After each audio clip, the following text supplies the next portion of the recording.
I'm talking with Gary Shapiro, CEO of the Consumer Technology Association. Thanks for talking with me today. Well, thanks for having me on this great podcast.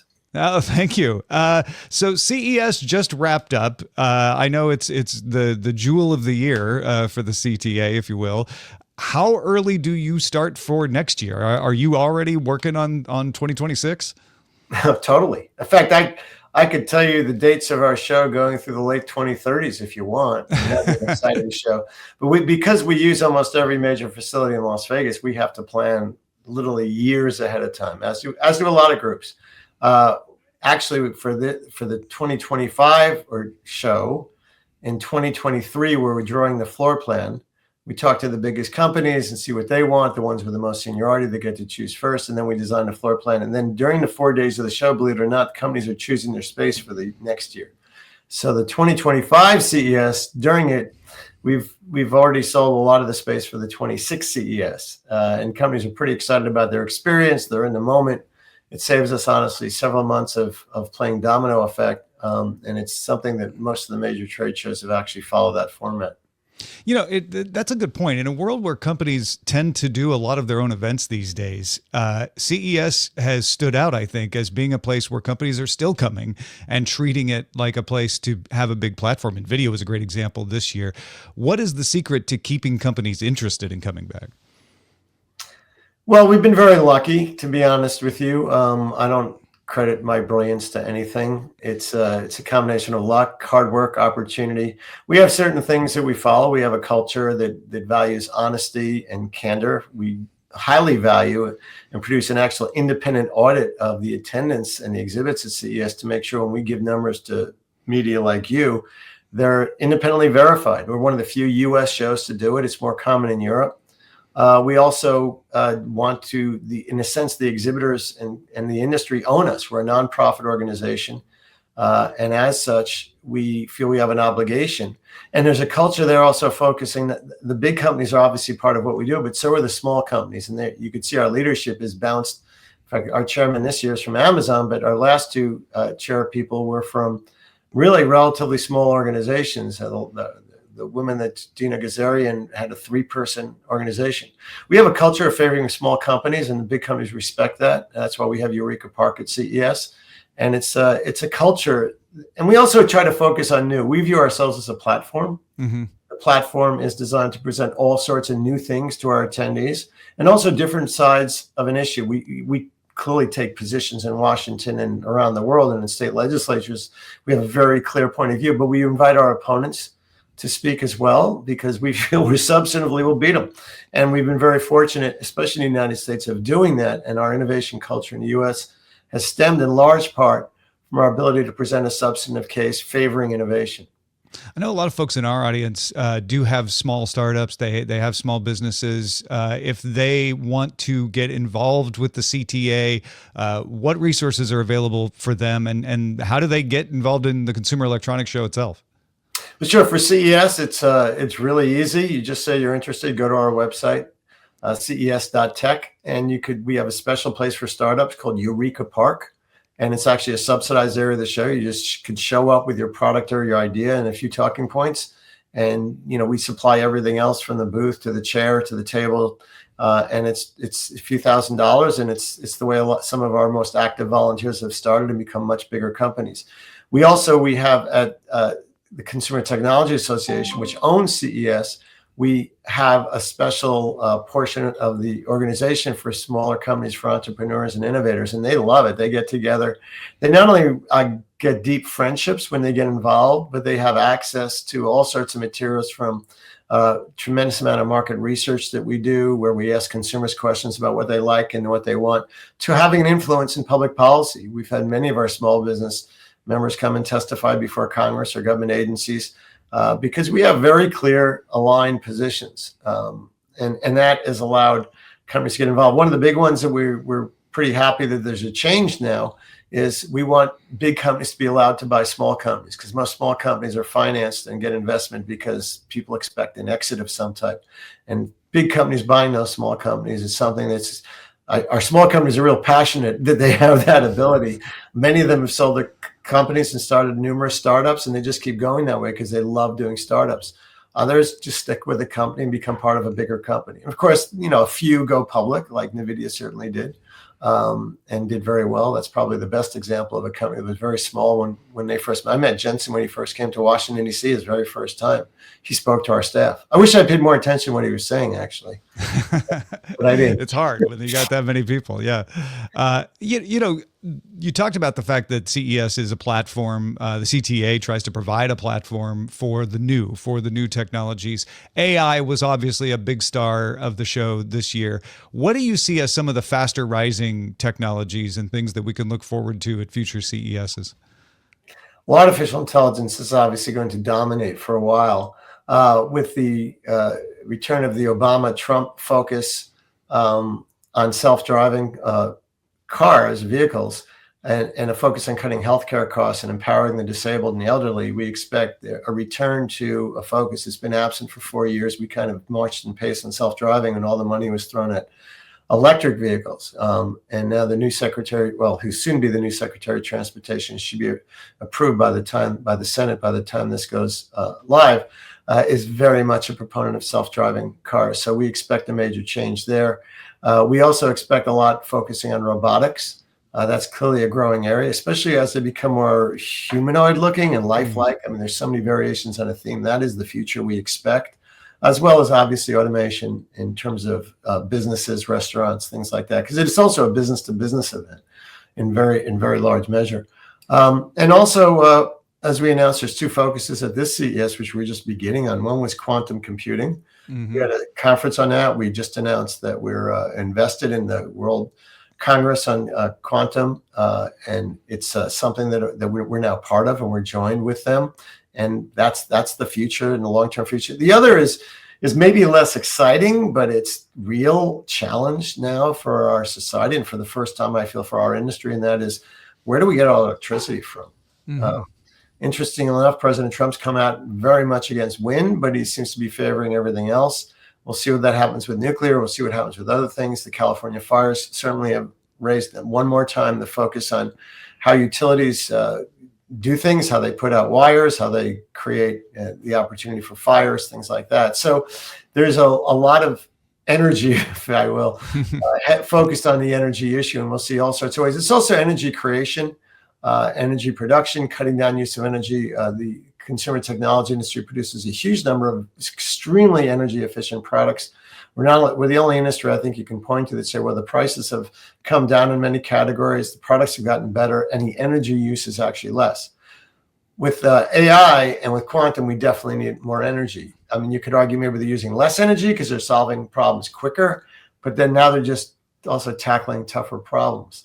So there's a lot there. The CES certainly has a huge number of areas, and we've seen a lot of new areas in agriculture, food production, as well as cosmetics, pet tech, and others that have just seemed to keep growing. And obviously health tech, because health is such an important part of our lives, and it's also an important part of what we spend as a society. And there's technologies filling in gaps where there's just not enough trained humans to go around.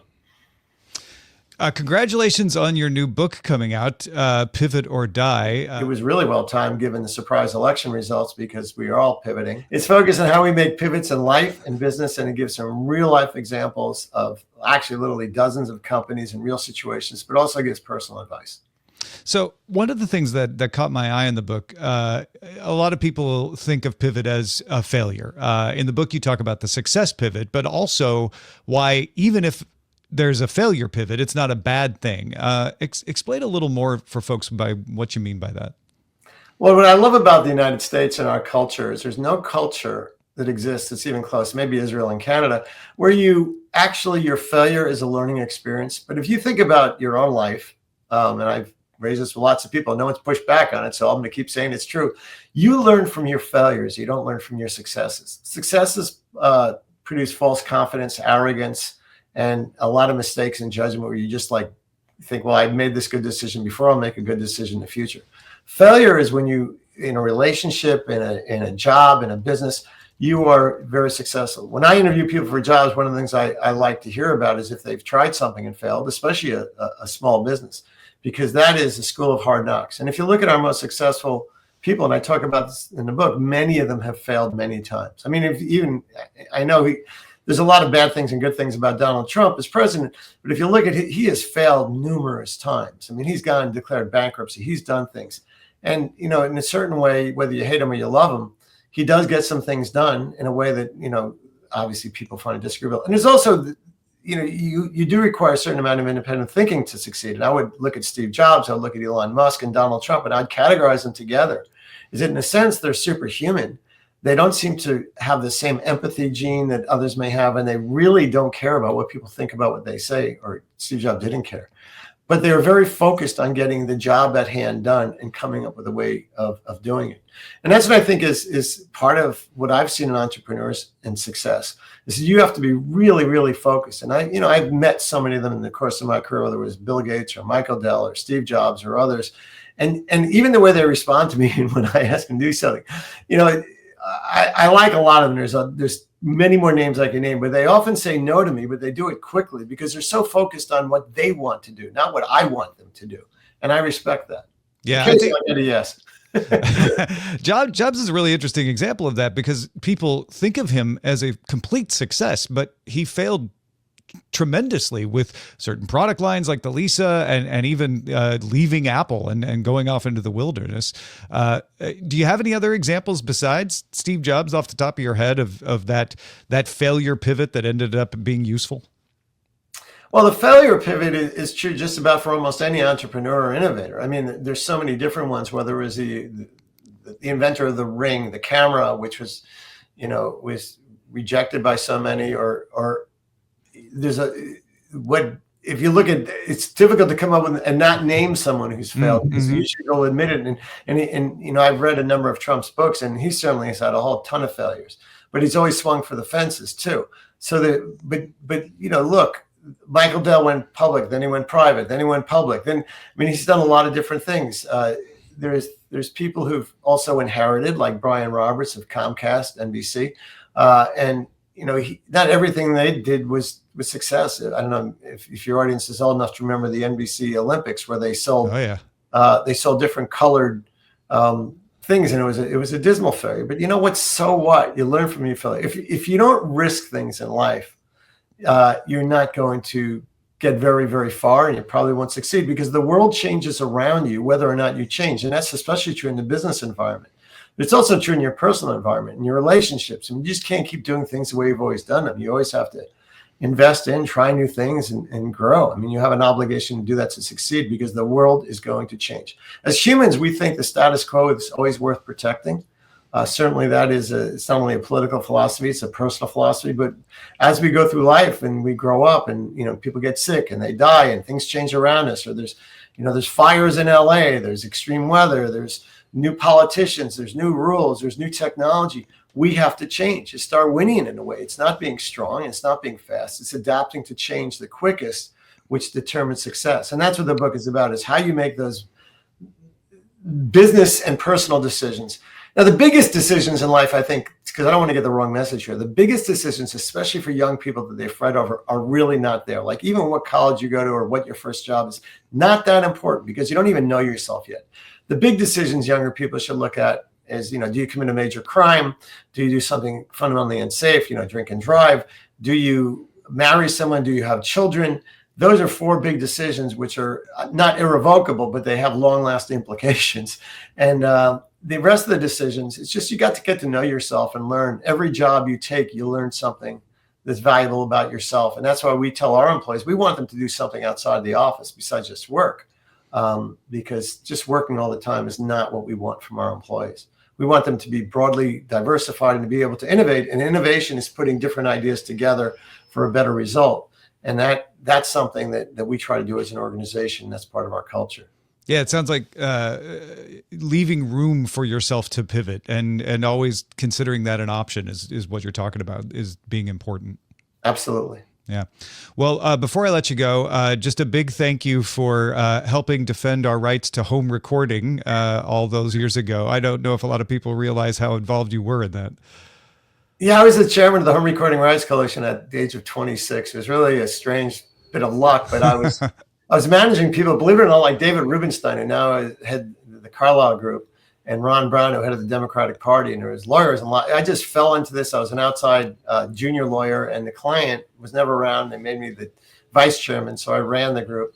And the issue was the legality of the VCR, which is the first technology that allowed you to change things in time shift, and rent videos and determine what you watched when you wanted to watch it. And Hollywood fought us tooth and nail. They were the biggest lobby in Washington. We're the little guys, the weird ones, who thought, we're like the little dog fighting the big dog. We didn't realize how small we were. And we won. We won every step of the way, even arguing twice before the Supreme Court. Supreme Court, just by one vote, 5-4, established what we call the Magna Carta of the innovation world, which said a product is legal if it has significant legal uses. And that actually paved the way for so many things that we use today, not only the copying machine, but the internet itself, which some people tried to shut down as the world's largest copying device, and other technologies, camcorders, cameras, so many things we use today just naturally. Because there's a tension between the intellectual property owners and the innovators. But of course, the intellectual property owners that own the content and the copyright are different than the patent owners that own a lot of the technology. But we've managed to succeed and convince our government, more than any other government, that you have to favor innovation in everything you do. And that's why there's like this proposal before Congress that almost passed last Congress and could possibly pass again, is to mandate the ancient technology that we began over 100 years ago, the AM radio, that it be mandated and required to be put in every car. And this dying radio broadcast industry is leaning so heavily on Congress that it's an embarrassment. And it actually, we're concerned because it also paves the way for future mandates of ancient technology. It's like the last railway car, that you put on the caboose. It had to be on trains for years, or having to have elevator operators or things like that. There's good intent, but boy, it's crazy. Well, thanks for keeping up the good fight for innovation. The book is called Pivot or Die: How Leaders Thrive When Everything Changes. You can find it wherever you find books. You've got an audiobook version, you've got ebook version, print version, whatever people like. Anything else you should tell people about where to find what you do and where you are? Well, if you want to learn more about the organization, it's the Consumer Technology Association, and we own and produce CES. We have a great website, cta.tech and ces.tech, TECH. And you can learn a lot. We do so many different things involving safety, involving standards, involving public policy. We rank all the states and all the countries, how innovation friendly they are. And we also believe that innovation is going to solve the world's problems in food and hunger and clean air, clean water, healthcare. And that's what gets us to work every day. It's a great mission, and we believe in it. Gary Shapiro, thank you so much for chatting with me today. I appreciate it. Thank you.